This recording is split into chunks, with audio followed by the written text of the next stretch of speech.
So today I want to introduce you to our guest, Megan Sumrell. Megan, tell us a little bit about what you've done and how you came to be a time management expert. Well, I will tell you, when I was in third grade and your teacher asked, what do you want to be when you grow up? Time management expert was not what I was saying at that stage of life. So I have spent over 20 years in the corporate software space, where essentially my job was to go into kind of chaotic new software organizations and rebuild their processes and procedures from the ground up to help them really optimize and streamline and improve the overall quality of what they were doing. And I bring that up only because it kind of ties into the time management approach that I have taken specifically for women. So over the course of my career, I got a ton of like really nerdy certifications, went through a ton of courses all around kind of process improvement, efficiencies, et cetera. And I loved what I did. I never thought I would leave that. But I got married a little later in life, started a family later in life. And when my daughter was about 2, I remember it was a Friday afternoon where I'd gotten up early to get my work done so we could go to the park in the afternoon, did all the things, packed the snacks the night before, all that. And I was pushing her on the swings at the park, and the woman next to me just started talking to me. And over the course of conversation, she asked, "What do you do for fun?" And I realized I didn't have an answer. And I didn't even realize my life had gotten to a point where I couldn't answer a question that is a pretty easy question that most people should be able to answer. So that kind of led me on a journey to going like, what happened? How did my life go from, single Megan who had every weekend to do fun things, I had tons of hobbies, to suddenly here I was, not being able to answer that question. And the real root of it came when I looked at my calendar and the planning system I'd been using for over 20 years, if there's any other Franklin Covey lovers out there. And I realized my calendar did not show any room for myself. What was in my calendar was me being in service to every role that I played, whether it was for work, for home, for my parents, for motherhood. And so that kind of launched me on this journey to say, hey, you do this for a living. How about you apply everything you've learned to software teams, to managing everything I was juggling in my life, to say, how do I create ultimately a calendar that I can get excited about, that ensures I'm getting the most important things done, but most importantly, still has time for myself. When I read your story, Megan, I thought, wow, you just really described and put into words exactly what so many Yeah. people that I know feel. And they're like, I don't even know what my hobbies would be, or Right. they have that someday mentality like, someday when I retire, when I'm not working, like I'm going to clean out the attic. That's on my list. Someday, they live their life like that. And that sounds exactly like what you're talking Yeah. about. 100%. And I think women in particular, we experience this more than our male counterparts. And one of the key reasons why is we actually, like the female brain, the part of your brain that manages the emotional center is Yeah. physically larger than the male's brain. And so even if we're not in the trenches with young kids anymore, so much of our thought, so much of, what we lay around and think about, so much of what is silently distracting us, I believe really ties into this emotional caregiving. People call it the mental load, whatever it may be. And we think that that's going to go away when our kids grow up, but it doesn't. It just shifts into different things that we are constantly thinking about, worrying about, caring about. That's so beautiful because it justifies how people feel. And that's another connection point that I had with you. I thought, well, that describes really like there's nothing wrong with you as a woman and all No. that you have. There's nothing really wrong. I think so many women that I work with, particularly coaches, they are learning all these new skills and they say, well, I have ADHD. Like I can't remember anything. Like I have, and it's like, actually, I think if we raised our hands on this coaching call, every single person would agree that they're overwhelmed, they can't remember, this thing right here contributes to it. So, how do you Yeah, help and people? especially for women, as we approach our late 40s, sometimes even early 40s into 50, a lot of the things that I hear women saying, oh, I think I've got ADHD. I'm like, well, you Hmm. don't develop it in your 40s or 50s, but a lot of the things that we think is ADHD is actually a symptom of menopause. Oh, So, yeah. coupled with the fact now we're entering menopause, which I'm in full menopause now. Like, yeah, but it's real. It is real that you are more distracted. It is real that you hit decision fatigue more. Like all of those things are real. There's nothing wrong with you. So what we need to do is say, okay, well, given that this is my reality, how do I build a calendar or a schedule or manage my time in a way that acknowledges it, honors it, but still allows me to get the things done that are important for me to get done? Oh my goodness. And then how do you decide what to put on? And we'll talk about your system particularly, but how do you decide like what is a priority and what's not? And then I think also like let go of the guilt that comes with that. That's like, okay, well, I'm not going to get to that this week. I don't know. I've gotten good at that because it's like I can only do so many things, and what's important will get done, and the rest is I deem not that important. So Yeah. what's Yeah. your advice on that? So prioritization is probably one of the questions that comes up most with students who they're like, but everything's urgent, Yeah. everything's important. And so they'll come to me and say, well, help me prioritize. I'm like, but I can't, right? I can't define for anyone what is most important to them. But I love to use the analogy of finances a lot with time because there's so much similarity there, and it's easy to understand it with finances because it's tangible, right? We can see the money, but our time is so fluid. So if you were to go to the grocery store with $100 in your pocket, or maybe in today's world, I should say 1,000 if you're doing actual Right. grocery shopping, but let's say you had $100 in your pocket, as you were going around and deciding like, okay, what food do I need for the week? What people choose to put in their grocery cart is going to be very different because your priorities for nutrition and foods might be different than mine, or what people in your home like to eat are going to look very different, right? So there's no one right way to do it. But when we think of that kind of time budget, our ultimate goal is to not live in time debt, where you are constantly overcommitting, overscheduling, and thinking that you're going to get 32 hours of stuff done in maybe the 6 that you had available for the day. And so the best thing that you can do to help with your priorities is first understand with great clarity how much time do I honestly have this week that I want to spend, let's Yes. say, on my coaching business, right? Yes. And Uh-huh. it's always way less than what you think because Yes. chances are you're not running your calendar is not set up in a way to show you the real time budget that you Yes. have. So once we master that skill of being able to say, okay, this is what I really have. Maybe I really only have 9 hours, Yep. right? Once you know that, and then the second part is once you then can see, and here's everything competing for that 9 hours and what each one of those cost in terms of how much time would each one of those take.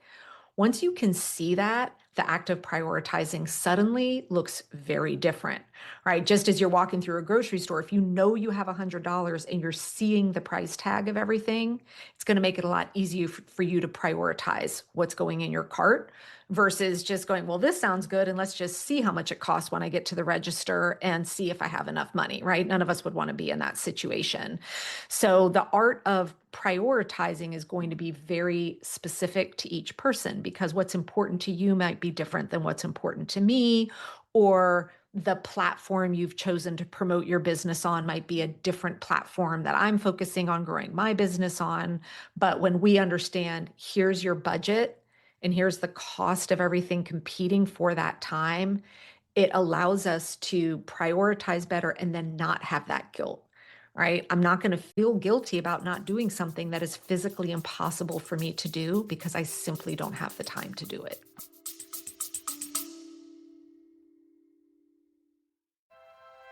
Hey coaches, it's Debbie Shadid here. I've got something very special for you. If you're trying to figure out how to get coaching clients on your own and you're wondering what to post, how to explain what you do, or how to actually sell your coaching, this is for you. I'm inviting you to join me for a live edition of the Fast Track and VIP coaching experiences. This is your chance to stop spinning in indecision and finally take those actions that are needed to build a profitable coaching business. You'll get the answers, the guidance, the support you're looking for, plus real-time feedback on your niche, your offers, and your marketing. Spots are very limited and enrollment closes soon. Let's connect. DebbieShadid.com/schedule to claim your spot and to talk about your options. Let's get you clients faster and easier than you ever imagined.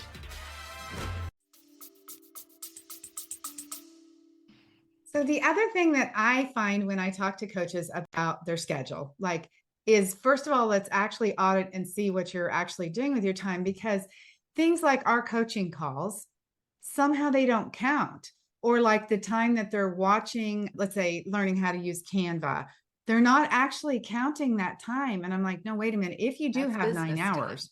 to work on your business and you're with me 1 hour and you're working on a training 2, now we have like less hours actually to do your work. And they're like, oh, I'm like, count every hour that you're actually doing something. Yeah. Yeah. 100%. And that's the stuff that, the coaching call with you is probably showing up on their calendar, right? It's a set date and time and there's an appointment, but there is so much stuff. Most people operate this way. They have their calendar, which has appointments on it, right? And the definition of an appointment to most people is something that you have accountability with someone else, right? Here's my coaching call at this time. Here's my dentist appointment at this time, right? And so it's usually only involving somebody else. And it's something you're thinking, I can't reschedule it. There will be a negative consequence if I don't go. So they have that on their calendar, and that's what they're looking at to see how much free time do I have. So it looks like you've got a ton.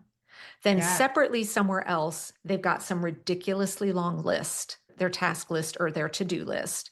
And they're like, okay, well, as I have availability on my calendar each day, when I'm not in a traditional appointment, I'll just go look at that list and just start knocking things off.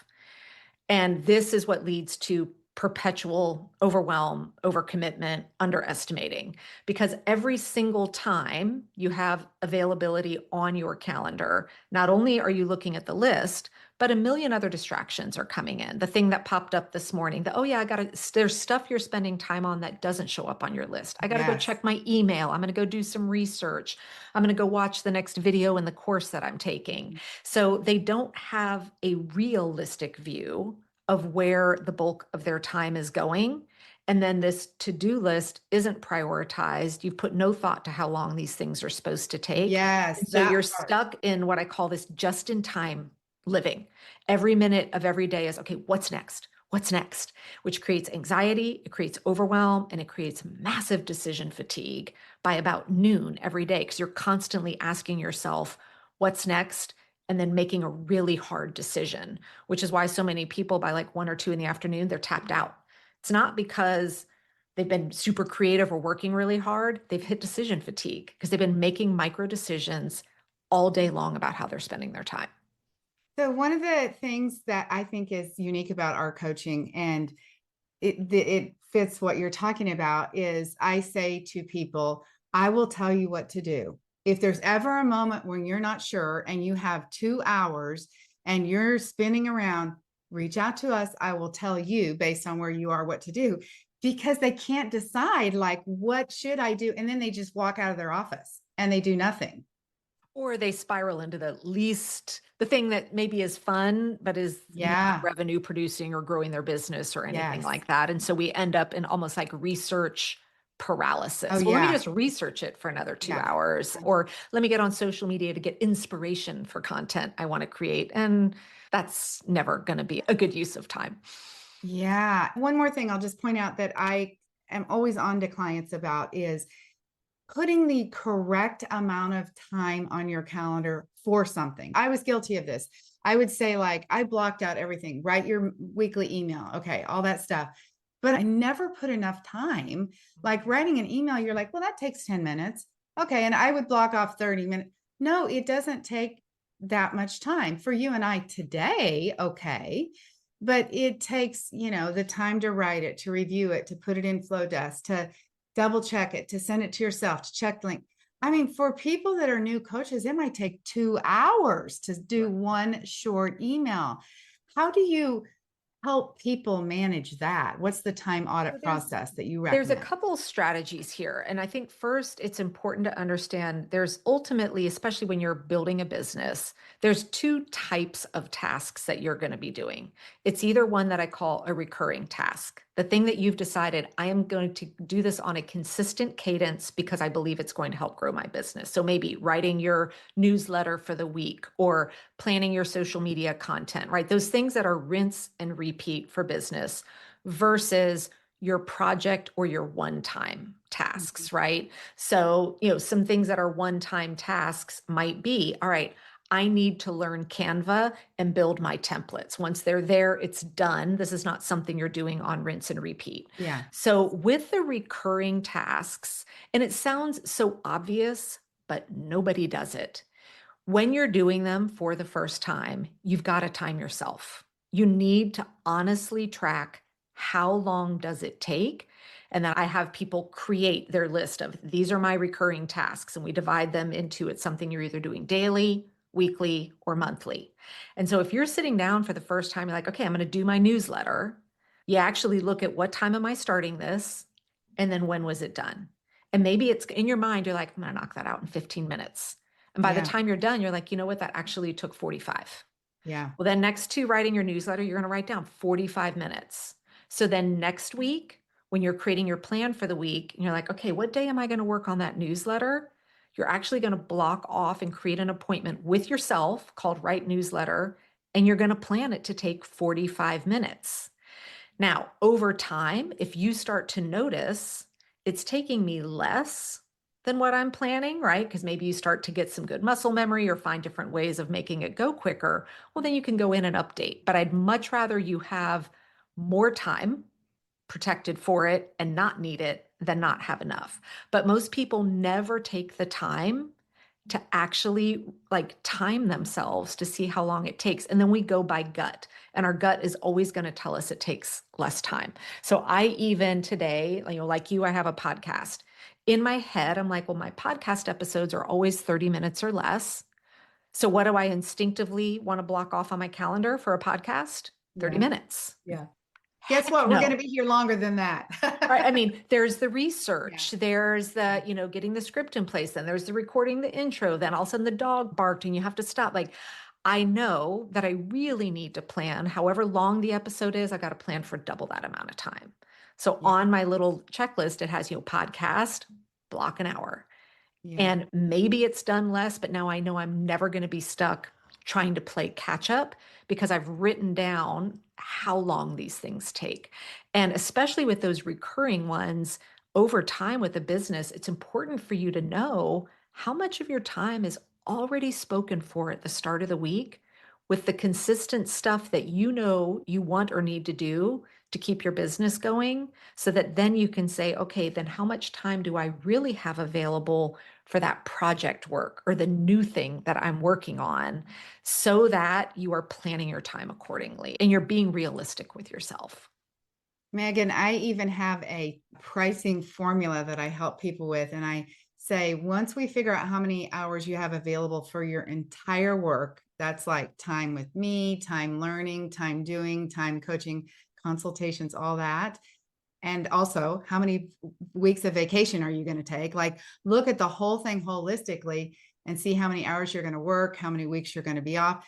We actually figure out their coaching price, like for their services, based on the total hours that they actually have to work. So they know, oh, by the hour, I make this much, because like working on your business is an hour of work, not just the coaching time, right? That's what people in our space, that's what they do. They count just the hour. I'm just going to coach that 1 hour. And it's like, and I love that you're doing that, because I think so many women, especially coaches, are so undervaluing what they they're do. charging, because all that, to your point, they're like, okay, well, if I have 8 people I'm coaching right now at 1 hour a week, I'm working 8 hours a week. No, you are not. And so we undervalue ourselves. And then also, when you know that time, how much an hour of your time is worth in your business, now making decisions on what you're prioritizing and how you're spending it looks very different, right? So if you know your time is worth $200 an hour and you're working on a task that you're like, I could outsource that. I'm not going to be doing this. Or I could pay someone $15 an hour to do that for me. That is a game changer in feeling a lot more confident and saying, where can I get a virtual assistant and maybe outsource some stuff when I know what an hour of my time is worth? Yeah. Well, Megan, we could talk forever about all of these ideas. I love this, but like, if you were going to give a small business owner or a woman that's kind of like our ideal client, somebody who's either they're still working a corporate job and they're doing this on the side, or they have left their corporate job, or their kids have left, they're empty nesters and they're like, what do I do now? And they're just starting out. How do they figure out, like, what would be 5 things that they could do that would really help them with time management? Okay, great question. So first, if you are using any paper planner or any digital planning system that is a daily planning approach, right? Where you wake up, you make your list for the day, you identify your top 3, you're supposed to magically focus on those and then stop, throw it away, get rid of it. Daily planning is going to keep you stuck in overwhelm, reactivity, and that kind of emergent just in time living. So transitioning from this idea of daily planning to weekly planning is the absolute number one place to start. And with your weekly plan, I mean, again, you can do it digitally if you like Google or iCal or whatever, or I still, even though I'm a techie at heart, I still use a paper planner. There are so many neuroscience reasons behind why creating your plan pen to paper will 100% increase your likelihood of actually following your plan, which is why I still Wow. do Okay. paper. I think the latest, I might get the exact percentages off, but it was something like instead of a 33% chance, it jumps up to like 67% when you do it on paper. Wow. And so if you are making that transition to weekly planning, it needs to be a planner that actually has each day in a column with the times on it.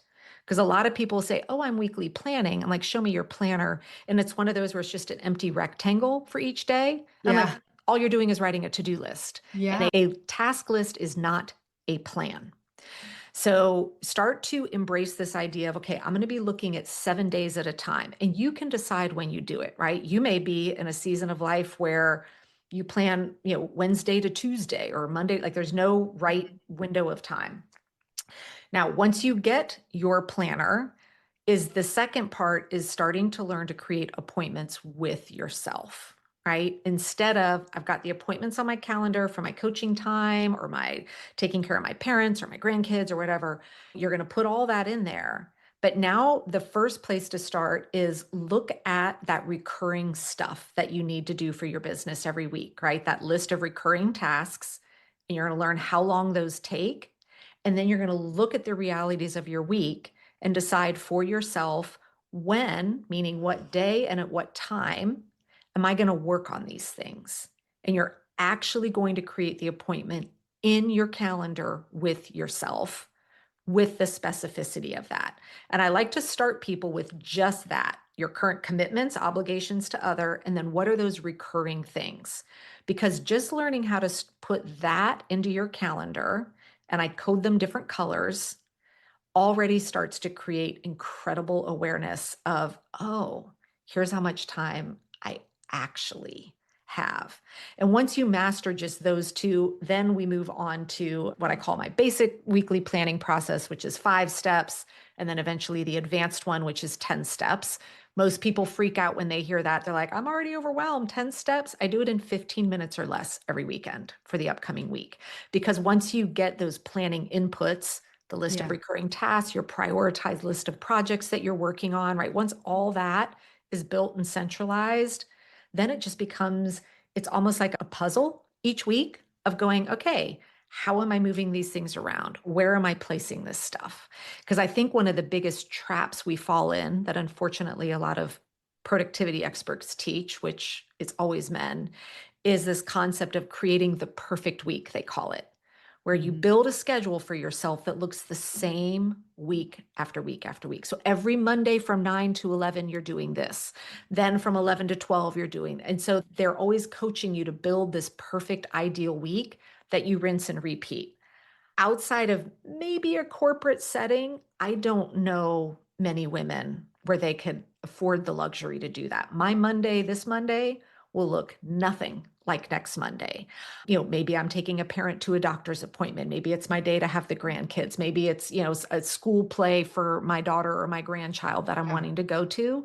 So letting go of this, I have to create a schedule that will work for me every single week. And instead embracing, no, I've got uncertainty in my life. I'm at a stage of life where I want some time freedom. So instead, I'm going to give myself permission to create what my plan is going to look like every week. And it gets to be uniquely mine, is so much more freeing than trying to shove a square peg into a round hole.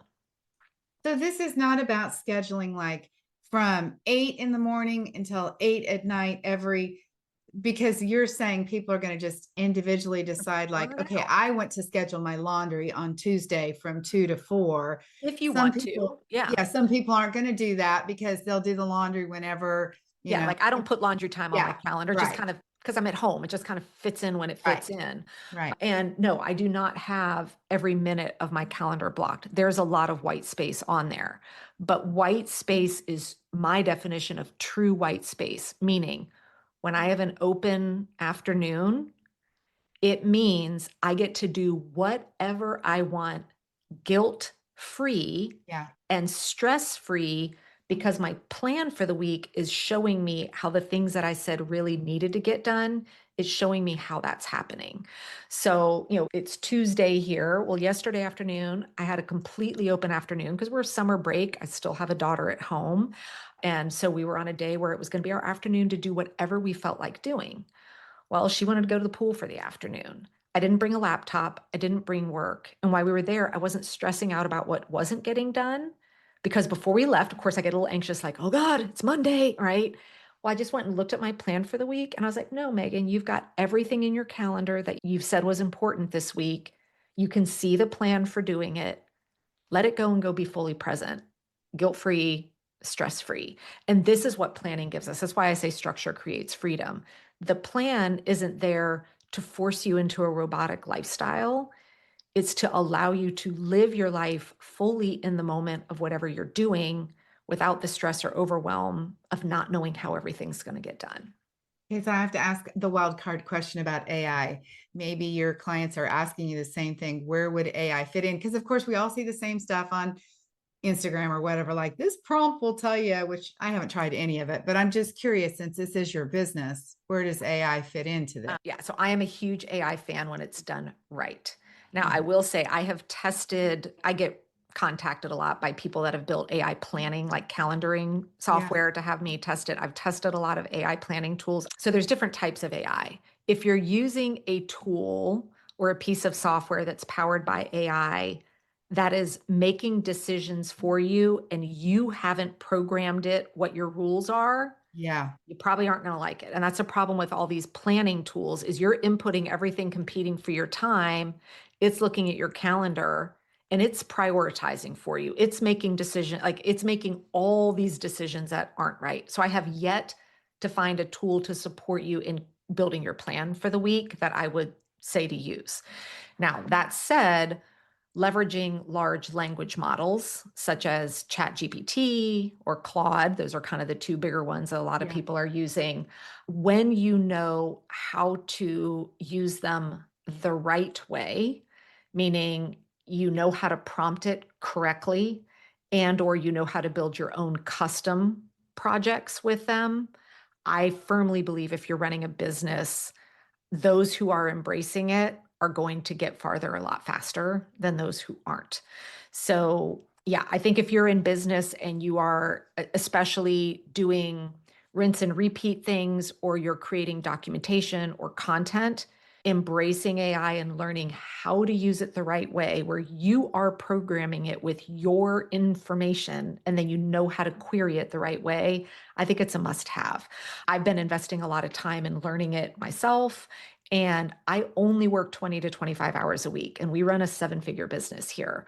And I've already shaved off 4.5 hours every week, which is already 25% of a time savings for me. And it's only growing.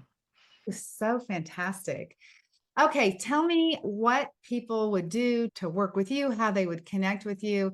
How can you support coaches in helping them manage their time better? Yeah, I always tell people a great place to kind of learn a little bit more about my proprietary planning system, which is called the TOP program, Time Management Organization and Productivity, is I've got a free app in the App Store, both Google Play and Apple, and it's just called the Pink Bee, all one word. And when you download it and just, put in, create a email and log in, I have 2 free mini courses in there for you. And so it's going to introduce you to the 4 levels of planning, along with a bunch of other great little mini trainings in there. And I like to start people there because that way it gives them a flavor to see, how do I teach, right? And is there a connection there? Is the way I explain things work for you? And it's totally risk-free because you're not investing any money in it. But then it's just right there on your phone. They're short. You can pop in and just watch a quick 10-minute video. So that's typically where I send people. But obviously, if you're listening to this, you're also a podcast lover. You can also come check out the Work-Life Harmony podcast that is all teaching time management, organization, and productivity for women. Yeah, I've listened to that too. So that's awesome. I have something that I talk to people about. It's called Take 5. If you're interested, you can comment the word Take 5 and I'll send it to you. It is just 5 minutes of mindset in the morning, 5 questions, takes 5 minutes. And one of the questions that I have people, I suggest that they ask themselves is, what is going to get in the way of what it is I have today? It's like identifying it right then. And I always even tell people, it's like, I didn't sleep good last night, or, I have a sick kid at home, so that you like almost are like defensively looking at your day to see what could go wrong. How would that fit into what you're talking about? I love that. So I call this a lot of times the planning for uncertainty, right? Yeah. Something's going to happen that's going to derail the plan that you've made out. And there's a very specific thing I teach on how to calculate what your uncertainty budget is. But at the start of any day, if you've got your plan for the week and you're sitting down and doing that Take 5 in the morning, and it may be I was up with hot flashes all night last night, Yes. crappy night's sleep, I am not feeling Yes. it today. Uh-huh. Well, then I would say, great, now go look at what you built for your plan and Mhm. look at it with that lens and say, is this realistic? Can I Yeah. really achieve this based on that? And if the answer is no, in that moment, replan. Take the Yeah. stuff that you were thinking you were going to do today, look at what the rest of your week looks like, and either move it to somewhere else or choose to say, I'm going to let this go and Yes. it'll be there waiting for me next week when I come back. Because recognizing it is great, but then, okay, now what am I going to do with that information? And then guess what? That replan means don't beat yourself up all day. You had a really bad night's sleep. It Yeah. happens. The worst thing you could do is then force yourself to try and do these things that are probably going to take even longer Yeah. and won't be the same quality that they would have been if you'd approached it with a normal night's sleep or whatever the situation may be.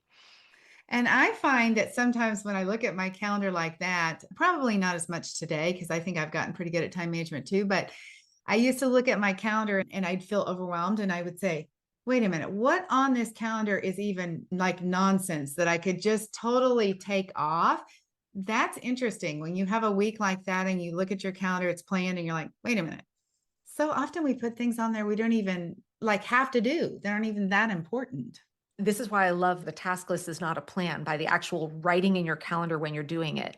You could have a task list full of non-important, low-hanging fruit, but the art of then saying when specifically and how long and turning it into appointment, that step alone will help you get rid of a lot of crap on your list. Because now you're like, God, that is going to take 45 minutes.